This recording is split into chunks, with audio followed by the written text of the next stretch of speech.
Hello students and welcome to Best Learning Classes. Today we are going to discuss the questions of the chapter Cash Flow Statement from question number 40. So let's get started. From the following balance sheet of Young India Limited prepare cash flow statement.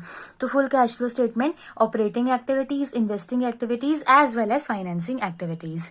अब हमें क्या क्या given है? सबसे पहले equity and liabilities में share holder funds given है, share capital given है जो कि 2 लाख का था और अब 2,50,000 का हो गया है. तो क्या हुआ, ये बढ़ गया है. कितना बढ़ा है? 2,50,000 में से अगर हम 2 लाख माइनस करेंगे तो 50,000 से बढ़ा हुआ है. ठीक है, ये फाइनेंसिंग एक्टिविटी में चला जाएगा, वहां पे जाके प्लस हो जाएगा. Then reserves and surplus that is balance and statement of P&L 1,80,000 and 82,000. तो स्टूडेंट्स ये क्या है? प्रॉफिट एज पर P&L अकाउंट. तो हम इन दोनों को माइनस करेंगे और हम पहुंच जाएंगे वहां पे ऑपरेटिंग एक्टिविटीज में. उसके बाद नॉन करंट लाइबिलिटीज में आपको क्या क्या गिवन है? 15% डिबेंचर्स गिवन है. तो स्टूडेंट्स आप क्या देख रहे हैं यहाँ पे? डिबेंचर्स 50,000 के थे, अब 80,000 के हो गए, तो डिबेंचर्स क्या हो गए हैं? बढ़ गए हैं. तो अगर बढ़ेंगे तो ये भी फाइनेंसिंग एक्टिविटी में जाके प्लस हो जाएंगे. देन आपको ट्रेड पेबल्स और अदर करंट लाइबिलिटीज के बारे में बता रखा है. ट्रेड पेबल्स क्या हो रहे हैं? 1,10,000 के थे, 1,50,000 के हो गए हैं. इट मीन्स ट्रेड पेबल्स क्या हो गए हैं? बढ़ गए हैं. जब भी ट्रेड पेबल्स मतलब जब हमारी करंट लाइबिलिटी बढ़ती है तो हम उसको प्लस कर देते हैं. तो 40,000 से बढ़ रहे हैं. देन अदर करंट लाइबिलिटीज की और 20,000 की थी, अब 12,000 की होगी. स्टूडेंट कम हो गई हैं. करंट लाइबिलिटी कम होती है तो उसको हम माइनस करते हैं, तो ये वाला अमाउंट जाके माइनस हो जाएगा. आगे क्या बताया हुआ? एसेट्स के बारे में. अब जैसे देखिए फिक्स्ड एसेट्स थे. अब देखिए क्या था? लाइबिलिटी की काफी सारी चीजें जो थी वो हमारी फाइनेंसिंग एक्टिविटी में चली गई. अब करंट एसेट से बढ़ने या कम होने वाली चीजें तो ऑपरेटिंग में जाएंगी, बट फिक्स्ड एसेट से रिलेटेड चीजें परचेज या सेल वो चली जाएगी इन्वेस्टिंग में. अब फिक्स्ड एसेट्स क्या थे? 1,17,000 के थे, अब कितने के हो गए हैं? 2,74,000 के.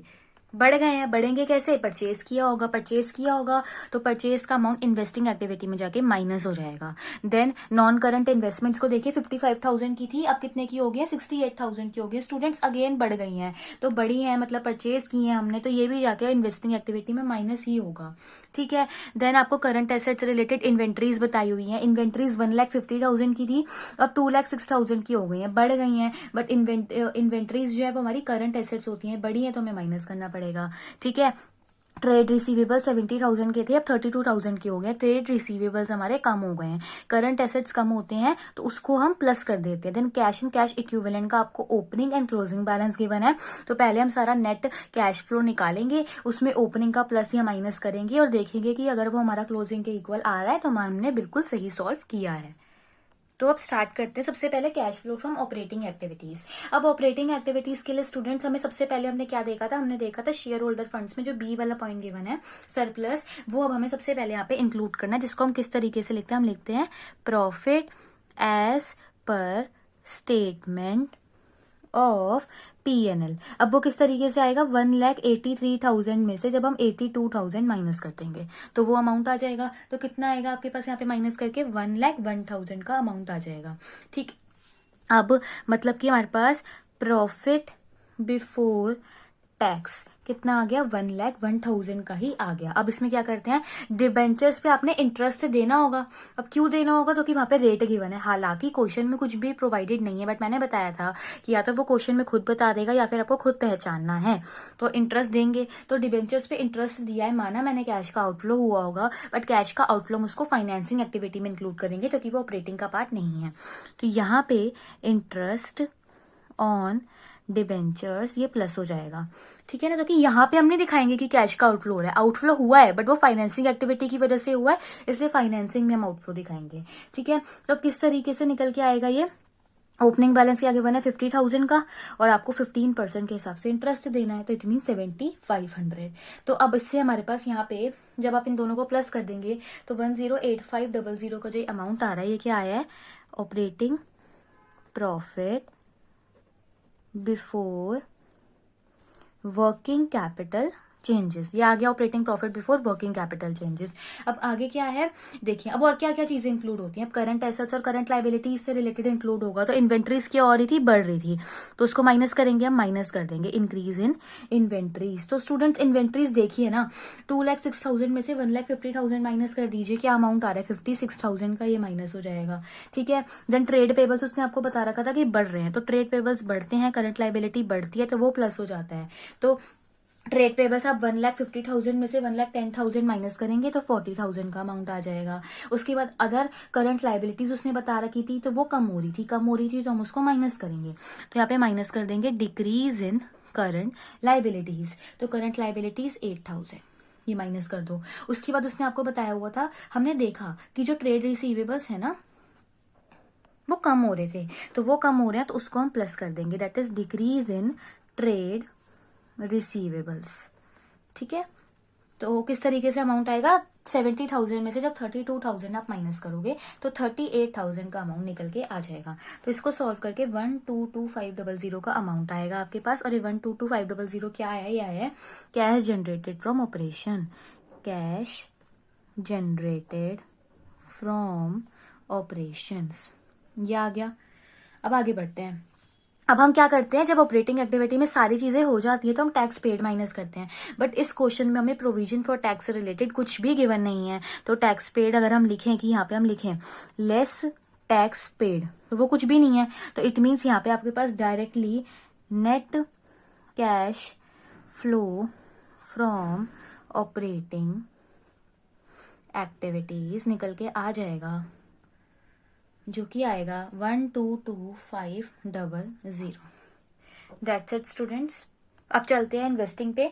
इन्वेस्टिंग पे सिर्फ दो ही चीजें इंक्लूड होंगी, एक तो फिक्स्ड एसेट्स परचेज हो रहे हैं और एक इन्वेस्टमेंट्स परचेज हो रही हैं। तो सबसे पहले लिख लेते हैं परचेज ऑफ फिक्स्ड एसेट्स। अब स्टूडेंट्स अमाउंट में कोई भी कंफ्यूजन होनी ही नहीं चाहिए। 2,74,000 के हो गए हैं, पहले 1,17,000 के थे, जितने बड़े हैं उतने ही तो इंक्रीज हुए होंगे ना, उतने ही तो आपने परचेज करे हैं।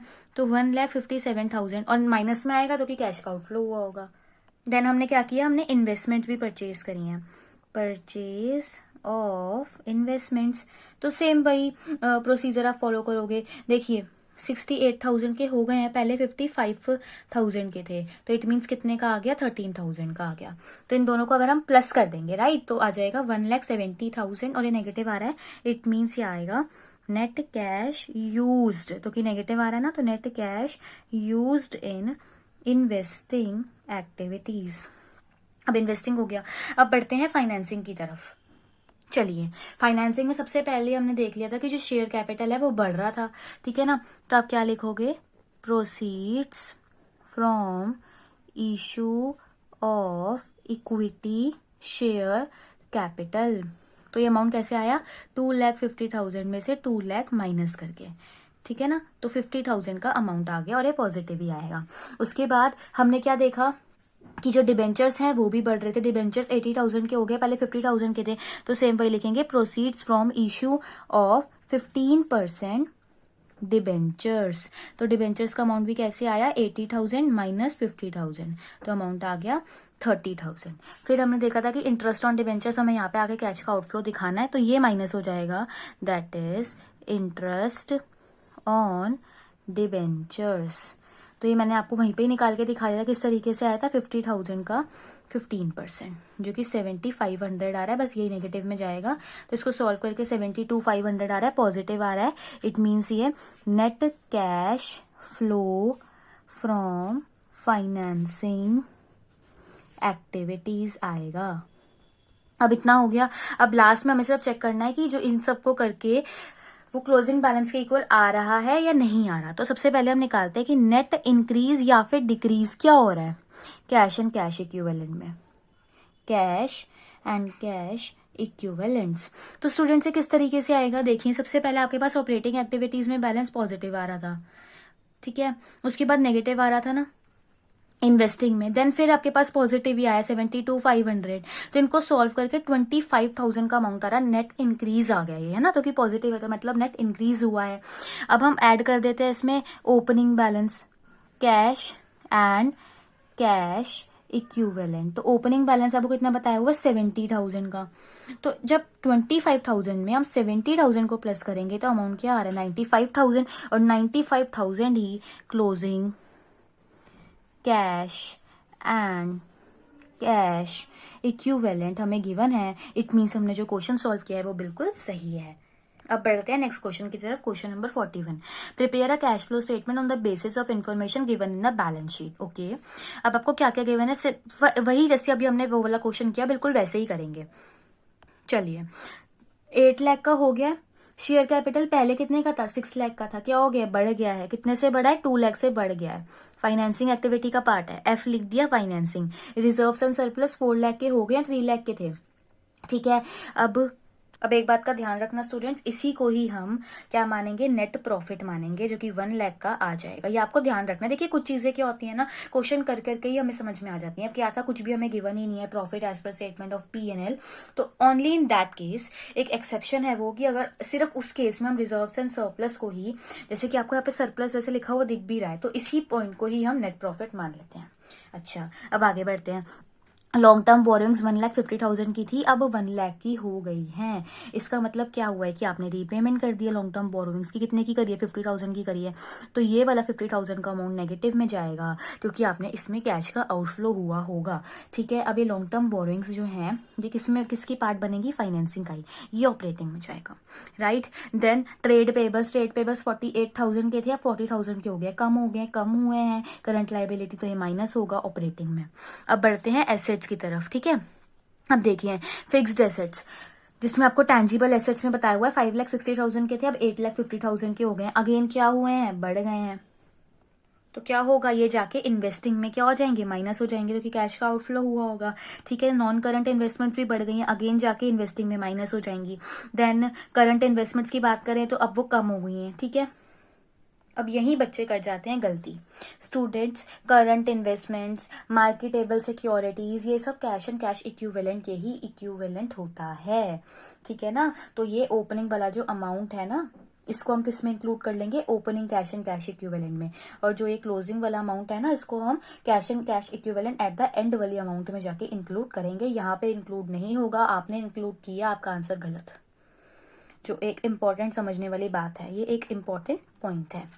देन इन्वेंट्रीज की हो रही हैं, 82,000 की थी, अब 76,000 की हो गई हैं, कम हो गई हैं, इन्वेंट्रीज कम हुई हैं तो प्लस हो जाएगा। ट्रेड रिसीवेबल क्या हो गए, कम हो गए, ये भी जाके प्लस हो जाएगा, ठीक है। Then cash and cash equivalent का अगेन आपको opening and closing balance given है। अब देखिए जैसे कि आपको यहाँ पे नोट्स टू अकाउंट में, जहाँ पे देखिए यहाँ पे आपको नोट्स टू अकाउंट में देखिए क्या लिखा हुआ, पॉइंट नंबर 1, और पॉइंट नंबर 1 को उन्होंने नोट्स टू अकाउंट में अलग से बता भी दिया है कि ये सरप्लस, ये that is statement of P&L, तो और क्लैरिफाई भी कर दिया आपको। चलिए अब स्टार्ट करते हैं। सबसे पहले cash flow from operating activities. तो नेट प्रॉफिट तो अभी हमें पता लगेगी, हमने नोट्स टू अकाउंट में देख लिया, that is 4 lakh minus 3 lakh, तो ये क्या अमाउंट आ गया 1 लाख का। तो अब और कुछ भी हमें गिवन ही नहीं था, है ना डेप्रीसिएशन है, मोटाइजेशन, तो operating profit before working capital changes directly ही आपके पास 1 लाख का आ गया। अब इसके बाद हमें क्या देखना है, करंट एसेट्स और करंट लाइबिलिटीज का ट्रीटमेंट। अब क्या हो रहा था स्टूडेंट्स की इन्वेंट्रीज जो है वो कम हो रही थी, इन्वेंट्रीज कम हो रही थी 6,000 से, तो प्लस हो जाएगा। देन ट्रेड रिसीवेबल्स भी कम हो रहे थे, तो ये वाला अमाउंट भी प्लस हो जाएगा।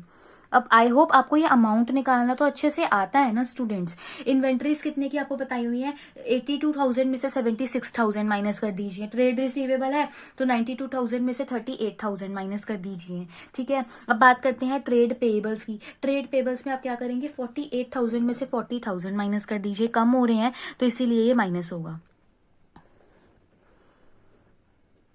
तो क्या अमाउंट आ जाएगा 8,000, ठीक है। तो ये क्या आ गया, ये आ गया 52,000, और अगर हमने उसमें प्लस किया तो 1,52,000 का अमाउंट आ गया। ये क्या आया है, कैश जनरेटेड फ्रॉम ऑपरेशंस। अच्छा, अब बात करते हैं कोई टैक्स पेड या कुछ अमाउंट हमें गिवन है, नहीं गिवन है, तो यहाँ पे हम लिख देंगे लेस टैक्स पेड। अब मैं यहाँ पे क्यों लिखती हूँ लेस टैक्स पेड जब गिवन ही नहीं है, क्योंकि अगर मैं डायरेक्टली लिख दूंगी ना cash flow from operating activities तो आपको डाउट होगा कि अमाउंट कैसे आ गया, इसलिए मैं आपको लिख के दिखा देती हूँ। तो अब यहाँ पे हम डायरेक्टली लिख लेते हैं, अब net cash flow from operating activities, तो ये अमाउंट आ गया 1,52,000 का पॉजिटिव आया, इसलिए net cash flow from operating activities लिखा है हमने। अब आगे बढ़ते हैं। अब आगे इन्वेस्टिंग, परचेज या सेल से रिलेटेड फिक्स एसेट्स के। तो टैंजिबल एसेट्स जो है वो बढ़ रहे थे, परचेज हो रहे थे, तो मैंने बता ही दिया कि वो यहाँ पे जाके माइनस ही होंगे। तो परचेज ऑफ टैंजिबल एसेट्स, तो टैंजिबल एसेट्स को किस तरीके से अब अमाउंट निकालेंगे, 8,50,000 में से 5,60,000 को माइनस करके, तो 2,90,000 परचेज किया, कैश का आउटफ्लो है इसलिए माइनस में आएगा। देन हमने परचेज करी थी नॉन करंट इन्वेस्टमेंट्स, परचेज करिए, कैश का आउटफ्लो हुआ होगा, 72,000 का अमाउंट आ रहा है, कैसे आया, 2,32,000 में से 1,60,000 माइनस करके, इन दोनों को प्लस करके आपके पास यहाँ पे नेगेटिव बैलेंस ही आ रहा है 3,62,000 का, तो ये नेगेटिव आया है, इसलिए ये net cash used in investing activities. अच्छा, ध्यान रखना स्टूडेंट्स, करंट इन्वेस्टमेंट्स का जो पॉइंट बताया है वो बहुत इंपॉर्टेंट है। मार्केटेबल सिक्योरिटीज गिवन हो, वो सब चीजें ना कैश एंड कैश इक्विवेलेंट के इक्वली मानी जाती हैं। तो अगर आप करंट इन्वेस्टमेंट्स को एक करंट एसेट मान के यहाँ पे कर दोगे तो आपको 0 मार्क्स मिलेंगे, क्योंकि ना ही उस केस में आपका ऑपरेटिंग एक्टिविटीज में बैलेंस मैच होने वाला है, और फिर आप जब लास्ट में जाओगे तो आप उसको कैश एंड कैश इक्विवेलेंट में भी इंक्लूड नहीं करोगे, क्योंकि आपको पता ही नहीं है, कभी आपने उसको करंट एसेट्स मान लिया होगा, तो आपका आंसर भी मैच नहीं होगा, तो ध्यान रखना है। अब बात आती है cash flow from financing activities की। सबसे पहले क्या देखा था, शेयर कैपिटल बढ़ रहे थे, 6 लाख के थे, अब 8 लाख के हो गए, 2 लाख से बढ़ गए हैं, तो हम क्या लिखेंगे, issue of share capital, amount कैसे आया, 8 लाख माइनस 6 लाख, तो अमाउंट क्या आ गया, 2 लाख का।